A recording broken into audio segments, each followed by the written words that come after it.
recognize it almost immediately, and that it's really an evaluation process. It deals with the formative and evaluative process. And so we're looking at process, measures, and outcomes there. The other thing is connected to strategic program management, the ability of the local program to manage the program based on the mission and outcomes-based outcomes that have been identified. There's a strong emphasis on public service values. It's really up to the program to articulate what those public service values are. As you know, all of the Masters in Public Administration programs, the Masters in Public Policy programs, and the Masters in Public Affairs programs, they're all eligible to be accredited by NASPAA. And so each of them have to identify what those public service values are that they subscribe to. And then the other thing, this process really articulates the role of the Commission on Peer Review and Accreditation. And so we'll walk through each one of the steps in the process. The accreditation process is based on really two dynamics. The first is we're looking at programs' ability to continuously evaluate and articulate program success. The process is typically ongoing. Programs first go through an initial screening process to determine whether or not they have the type of program that's eligible for accreditation under the NASPAA standards.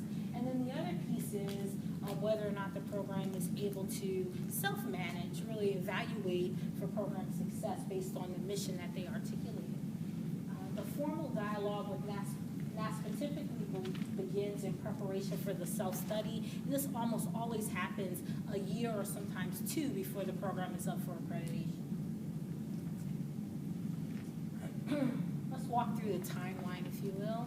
The self-study report indicates that the program submits the self-study.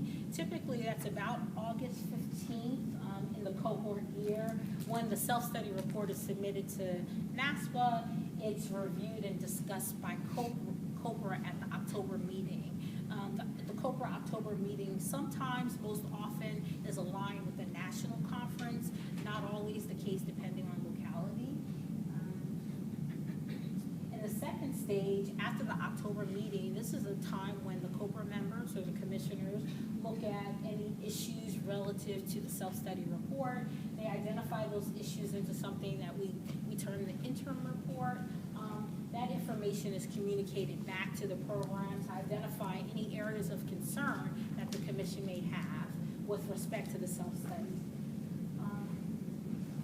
And so the report also becomes a part of the official documentation that COPRA uses to either engage the program, inform the site visitors and the site visit team, and also really address any areas of concern or consideration that the program would like to be explored.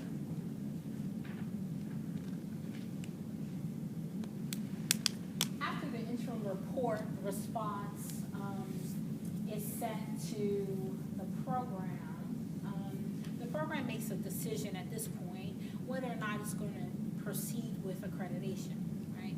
So the thought is that the program submits a self-study report, the commissioners review the self-study report and identify any areas of concern or consideration. That information is communicated back to the program in the form of an interim report. At that point, the program makes a decision. Yes, we'd like to continue on with the accreditation process, or no, we decide that we're not going to do that. And you do have some programs who, for a variety of reasons, decide, well, this is not the right time for us to pursue accreditation. But more often than not, at least it's been my experience in the past 3 years, that programs move on to the next stage. After it's been decided that the program is going to move on to the next stage, they work with the NASPAA staff to identify who the site visitors are going to be. And so typically the program will identify a few people who are going to be site visitors, and also NASPAA staff identify a few people who are going to be site visitors, and then there's some agreement on who the 3 site visitors are going to be. That's typically done in November, December, but I have seen it done as late as January. The site visit team, I'm not sure if this is going to come later or I skipped it. I don't think I skipped it, but the site visit team usually consists of 3 people. people typically are the site visitor chair. He or she is really knowledgeable about the standards, has had some experience in the site visit process, or said another way, the accreditation review process. And then there's typically an associate professor or higher involved from a college or university that's not competing. And then there's a practitioner involved as well. The practitioner typically has some expertise in one of the various subdisciplines within public administration and affairs. During the on-campus visit, the site team will go out to a local campus, meet with many different people, the program director, the department chairperson, sometimes the dean of the school or the dean of the college, also some academic affairs. They might also meet with the affirmative action officer or the director of inclusive excellence.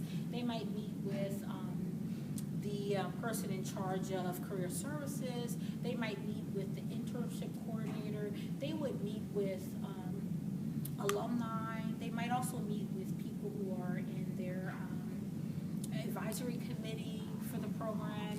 Any group of people who might contribute and help advise the program to deliver the program that is crafted. And so they meet with those people in the spring cohort. At the end of that meeting, typically the site visitor chair will coordinate among the site visitors a draft report. Now the draft report is written specifically in relation to the interim report, because remember, the self-study is submitted by the program. The commission will look at the self-study and identify interim report. They identify issues that they have concerns with or other considerations, and then the program responds to that. What the site visit is supposed to do is look for evidence, right? Explore on the ground, provide COPA with information based on the considerations that have been identified in the interim report.